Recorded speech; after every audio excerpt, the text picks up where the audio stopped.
As Levo drank from the basin, his eyes flickered, then stilled. Memories or something older surged through him. It was the knight again. Clad in shadowed armor, the knight held the silver boat in both hands as he stepped into a vast chamber bathed in moonlight. Pale beams spilled through a high, arched window, casting dancing reflections across the stone floor. The knight looked up at the moon, then down again at the mithril vessel. With reverence, he stepped forward and placed it in the heart of a single, perfect moonbeam. For a moment, nothing. Then, light shimmered. The runes along the boat's edges stirred, rising from the metal in threads of glowing air. Symbols old as starlight curled and twisted upward, forming words not meant to be spoken, only seen, only felt. Levo gasped softly, his body trembling as the vision anchored itself in his mind, as if it had always been waiting for him to see. As Levo stirred from the vision, the glow in his fur, once a shimmering blue, faded slowly from his body. For a moment he missed it. He hadn't minded being blue, but blending in might be difficult, glowing like a beacon.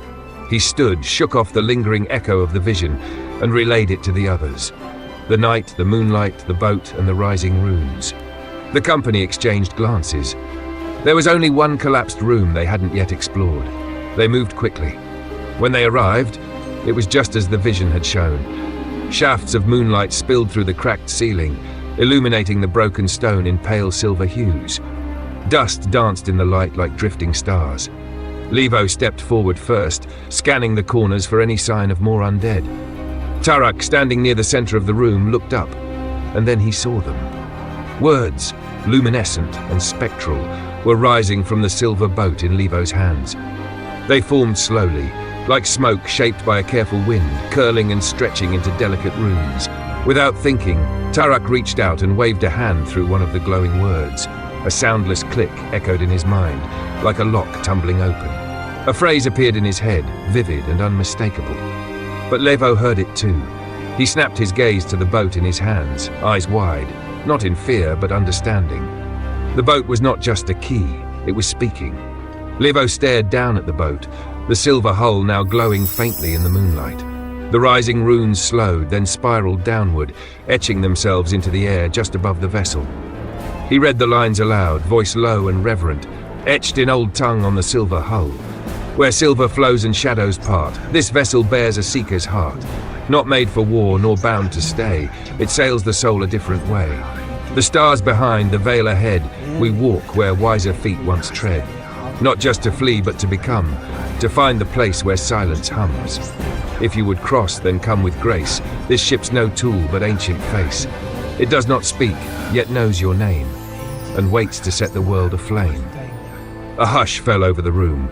Even Pimin, ever quick with a joke, said nothing. Tarak glanced toward Zenith, his voice barely a whisper. "That's no ferry boat." Zenith nodded slowly, eyes fixed on the vessel. "It's a crossing, a threshold." Levo's hand tightened around the silver shape. He didn't feel heat or cold, but something stranger, like being remembered by something impossibly old. He took a step closer to the moonbeam and held the boat up into it. This time, the runes didn't just rise, they ignited. Not with fire, but with light. A glyph shaped like a gate shimmered in the air above them. "Looks like the ship just chose its course," said Tarak, leaning on his staff. Levo glanced at the others. "We follow?" Zenith smiled faintly. "We cross." And with that, they stepped toward the alcove, curiosity piqued. In the far corner, a light bloomed, soft and sudden, rising from the collapsed southern alcove like a star reborn. Though the roof there had long since caved in, the glow shimmered through the dust, defiant. They remembered what lay beyond the rubble. A room of mirror-still water, and the broken causeways that once crossed it like threads in a forgotten loom. With breath held and pulses quickening, they hurried to see if the map in their memories matched the truth. It did. A luminous bridge of woven light now stretched from north to south. No stones, no ropes, just brilliance. In the ceiling's reflection, they could see an ornate causeway. Another path shimmered, an arched causeway of radiance suspended high above. But when they stared directly at it, it vanished. Only light remained.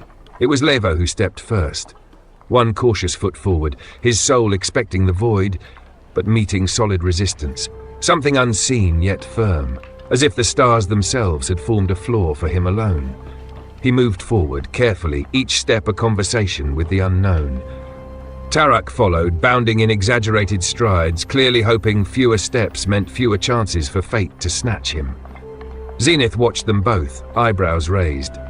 "You look like drunks sneaking across a frozen lake," he muttered to himself, then walked forward with the composed gait of a man who had decided not to play the universe's game. Pimin, ever loyal, followed close, eyes wide. One by one, they reached the other side, where stone returned to greet their feet, and a doorway towered before them, framed in crystalline arcs and pulsing fungal spirals. Beyond, the lunar observatory. As you push open the heavy, dust-caked doors, a circular chamber unfolds before you, vast, echoing and strange. A fractured glass dome ceiling looms overhead, forming an ancient observatory. Cracked panes filter dim light, whether from moon, star, or some celestial illusion, casting silvery beams across the floor in shifting patterns. The air is cold and still, and the silence is thick. 3 distinct alcoves curve outward from the chamber's edge like petals of a great stone flower. Each offers its own peculiar tableau. A circular glass table rests at the center of the eastern alcove, untouched by dust or time. It gleams faintly, supported by 6 golden legs, each shaped like a twisting octopus tentacle, their curling forms ending in claw-like points that pierce the stone floor.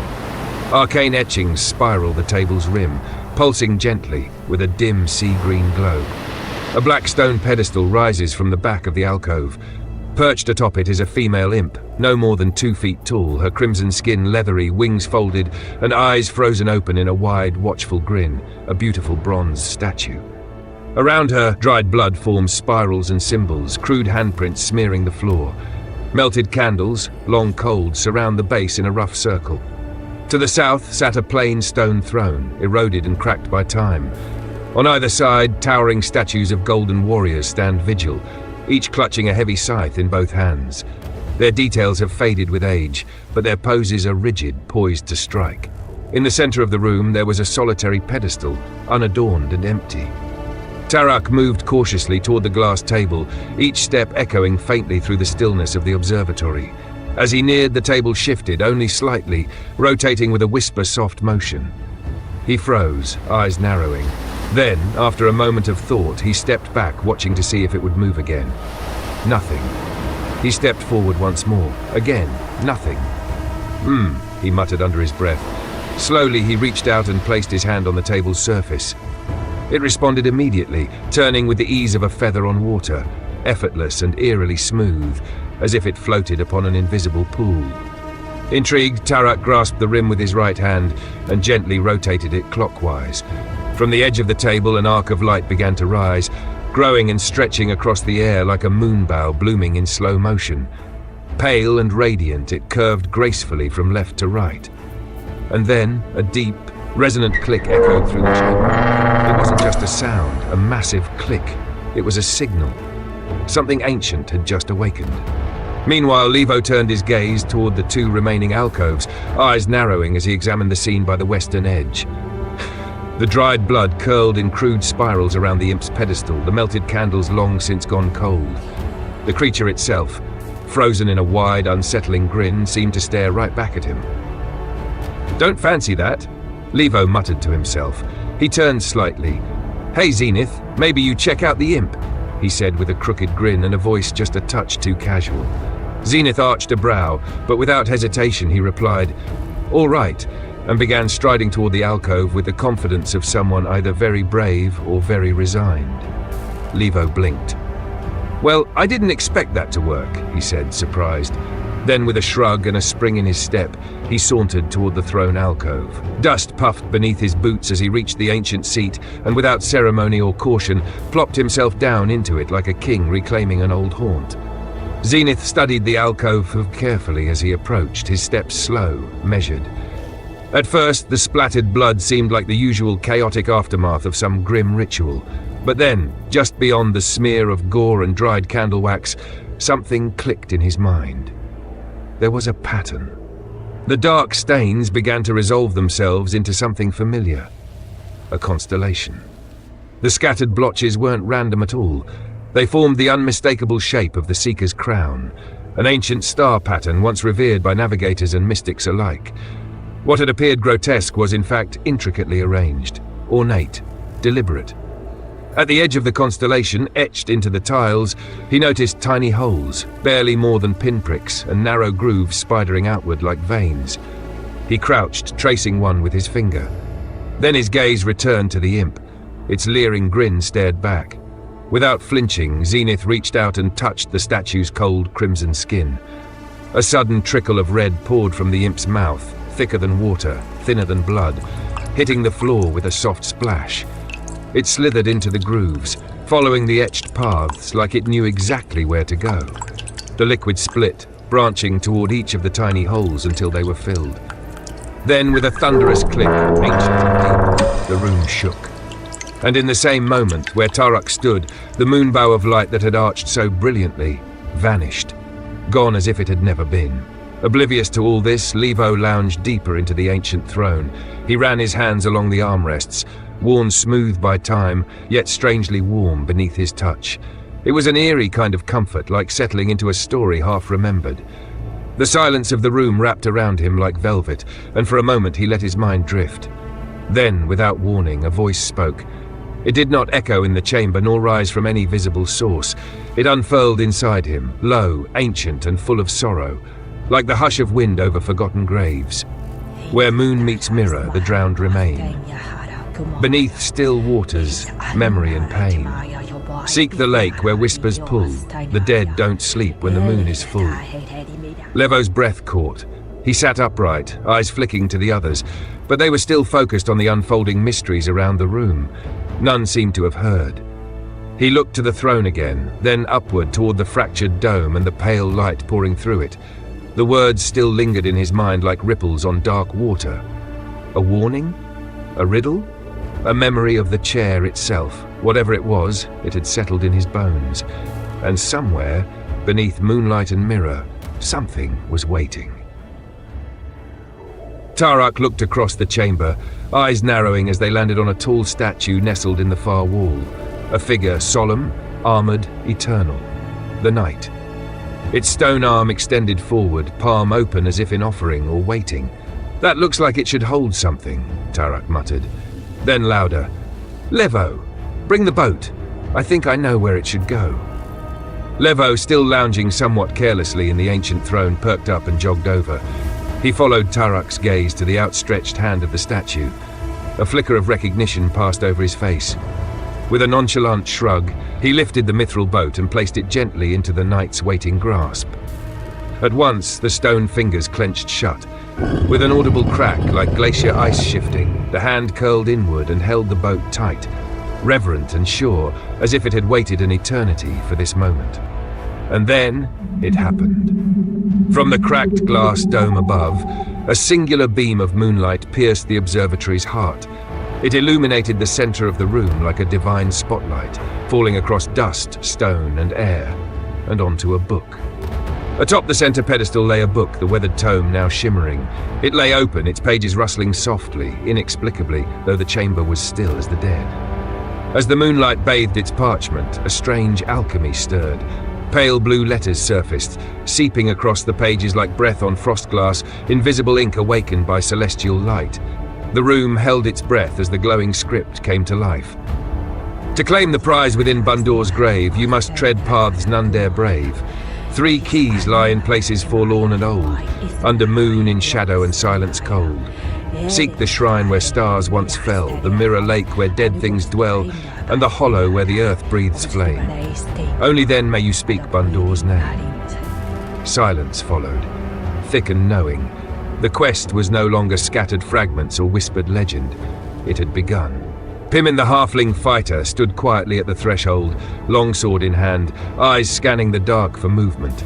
The others were inside, tangled in moonlight, mystery and magic, things that made his skin itch and his head throb. He exhaled sharply through his nose. "What have I got myself into?" he muttered, rubbing the back of his neck. He trusted Nemin Cloudmantle. The old Windwalker had pulled him from a fire once, both literal and figurative. And when Nemin had asked for help, Pimin had come without hesitation. That's what you did for friends. But this, Ancient observatories, dream memories, talking statues, floating boats and blood-slicked floors. Magic. He grimaced. "I'm a simple halfling," he whispered to himself. "You point me at a thing, I hit it. You point me at another thing, I hit that too. This thinking stuff?" He tapped his temple with a knuckle. "That's where it gets dangerous." Still, he glanced back into the chamber. Levo with his now natural shimmering fur. Tarak, always 2 steps ahead and 3 thoughts sideways. Zenith, unreadable but steady. And him, Pimin, the odd one out. The fighter in a world full of riddles. "And yet, I think I'm getting used to them," he said quietly, a small grin tugging at the corners of his mouth. He adjusted his stance, squared his shoulders and stood a little taller. Levo turned his gaze once more to the throne. Tarak's glass table had turned and clicked. Zenith's imp had bled and unlocked its riddle, but his own seat of stone, nothing. No shift, no sound, no celestial cue. He frowned, tail twitching with frustration as he approached the ancient chair again, brushing a hand across the armrests, then the back, searching for anything he might have missed. The throne remained cold, silent, a monument to stillness. Then, just as his eyes began to drift, the edge of something flared in his periphery, a red gleam. He turned sharply. His torch flickered in his grip, casting uneven shadows, but something else was glowing now. Firelight, no, a reflection. He narrowed his eyes. The twin statues flanking the throne, once looming but inert, now shimmered subtly. The blades of their scythes had caught a strange, hungry gleam. Levo took a breath and stepped forward, craning upward.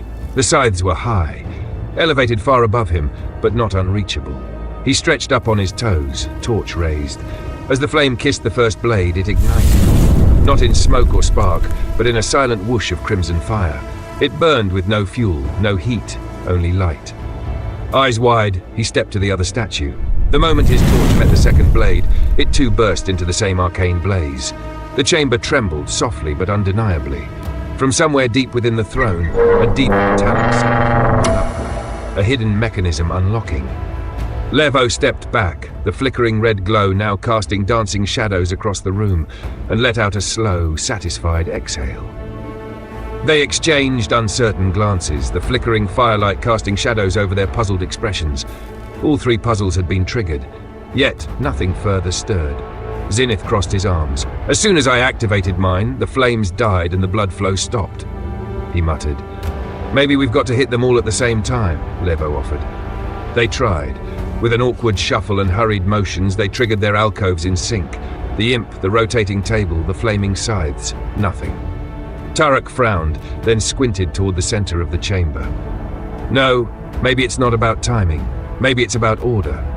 He closed his eyes and recited softly to himself, "3 keys lie in places forlorn and old, under moon, in shadow and silence cold. Seek the shrine where stars once fell, the mirror lake where dead things dwell, and the hollow where the earth breathes flame." His eyes shot open. "The poem, it's a sequence," he turned, pointing. "The imp's blood, stars on the floor, that's the fallen star shrine. That's first. My table, maybe that's the mirror lake. Second, and Levo's throne, fire, flame, that's the hollow. Last." They all nodded, this time with purpose. Zenith returned to the imp, finger hovering just above her grinning form. Tarak grasped the edge of the glass table, ready to rotate. Levo stood by the throne, torch poised toward the twin blades. "Now," Tarak said quietly. Zenith touched the imp. The red liquid began to flow once more. Tarak rotated the table, smooth as starlight, until the moonbow arc lit up the chamber. Levo lit the first blade, then the second. The flames blazed into crimson bloom. Click, click, click. Then, after a breathless pause, click. A deeper final sound echoed from the heart of the chamber. They turned toward the glass table. One of its golden tentacle legs had shifted, opening like a curled fern. From within the hidden compartment, something rose, graceful and gleaming. A device unlike any they had ever seen. A celestial compass. Its face shimmered with a map of stars, each constellation slowly rotating, and a central needle of silvery metal unsettled, moving around like the second hand on a clock. Tarak had barely wrapped his fingers around the celestial compass when the air in the chamber grew tense, as if the very light had been braided tight. Then, in a shimmer like moonlight dancing on water, 3 lunar shades emerged, pale wraiths, each hovering above one of the puzzle alcoves, their translucent forms trailing mist and stardust. The one above the imp leaned forward, eyes burning with silvery flame.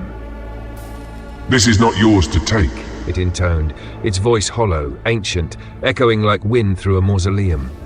Tarak, ever the instinctual survivor, placed the compass back on the pedestal, not out of surrender, but in desperate hope it might pacify the shades. It didn't. The first shade screeched, a sound that sliced the air like broken glass, and lunged at him. Its clawed hand struck with a force that sent Tarak stumbling back, the wind knocked from his lungs. Levo was the first to react, his hand outstretched, crackling with surging energy. A chaos bolt erupted from his palm, spiraling through the air like wild lightning and slamming into the first shade. Its form dispersed, shimmering into motes of fading light, before knitting itself back together, weaker, flickering, hurt but not gone. Zenith raised a hand, eldritch energy bursting forth in a sharp crack, but the blast passed through the second shade, disrupting it slightly but causing no real damage. Pimin charged in with a battle cry, his blade carving a mighty arc through the second shade's torso. The strike cut clean through the ethereal form, scattering glowing fragments across the stone floor like blue fireflies. But the shades were not idle. The first one, reformed and furious, lashed out at Tarak. A spectral claw caught him in the chest, sending him sprawling across the cold floor, pain blossoming where the blow had landed. Tarak gritted his teeth. With a surge of fire and fury, he thrust out a hand and cast Flame Blade. In his palm, a shimmering sword of molten light formed, curved like a scimitar, blazing with otherworldly heat. He lunged forward and slashed across the shade, the flame tearing through its ghostly body. It screamed, a hollow, unearthly sound, but still hung on. Meanwhile, Levo summoned a flurry of spectral swords, a momentary whirlwind of spinning blades. They erupted in a flash of violet light, slicing into the third shade, forcing it to recoil with a hiss of pain. Zenith, now scowling, stepped back from the fray. Enough of this. He lifted his right hand, drawing invisible sigils of pact magic in the air, symbols that flickered like ink on water, then reached beneath his cloak with his left. From a hidden pouch, he retrieved a healing potion, uncorked it with his teeth, and drank deeply. Strength surged back into his limbs as the third shade struck, but missed, its claws swiping harmlessly through cloak and air. In that breath, between pain and retaliation, the chamber flickered with arcane fury, and the battle continued. With blade and magic, the fight raged on. Flashes of fire, bursts of arcane light, and the clash of steel against shadow. The Lunar Shades shrieked and twisted, their ghostly forms unraveling blow by blow until, at last, the final one let out a piercing wail and crumbled into mist, its remnants scattering like stardust on the wind. Silence returned, heavy, sacred. The chamber, once alive with danger, now stood still, watching, waiting. Zenith lowered his axe, the sigils still glowing like smoke in a breeze. He glanced around at his weary companions and exhaled. Tarak, Levo, and Zenith stepped toward the celestial compass, now softly glowing in the aftermath of victory. Around the edge of the artifact, 3 tiny symbols were etched, a flame, a star, and a crescent moon. At first, they barely noticed them, but Tarak, ever impulsive, drew on his magic. He called forth a tide of chaos, and the energy surged through him in a shimmer of uncontrolled wild magic. Suddenly, Tarak trembled and grew. A full foot taller, his cloak now sat awkwardly, and his boots strained at the seams. Levo raised an eyebrow. "What?" Tarak said, blinking. "You've just shuddered and grown a foot taller," Levo said with a smirk. "At least I'm not the only one wild magic likes to mess with." Unbothered, Tarak inspected the symbols again. With one elongated finger, he pressed the moon. The compass needle stopped spinning and snapped south, steady and sure. They looked at one another, realization dawning. "Maybe it's time we return to the tavern," Zenith said, more hope than suggestion, and spoke to Nemin. Mead," muttered Pimin with a satisfied grin, already imagining the weight of a mug in his hand and stew in his belly. "I'd like a night under a roof that doesn't try to kill us," Levo added, brushing soot from his cloak and glancing at the shattered dome above. Tarak cradled the celestial compass, now pulsing softly like a heartbeat, and nodded in agreement. Together, they turned their backs on the celestial chamber, its wonders, its riddles, and the phantoms that had guarded its prize. The moonlight shifted one last time behind them, casting long, dancing shadows across the stone floor.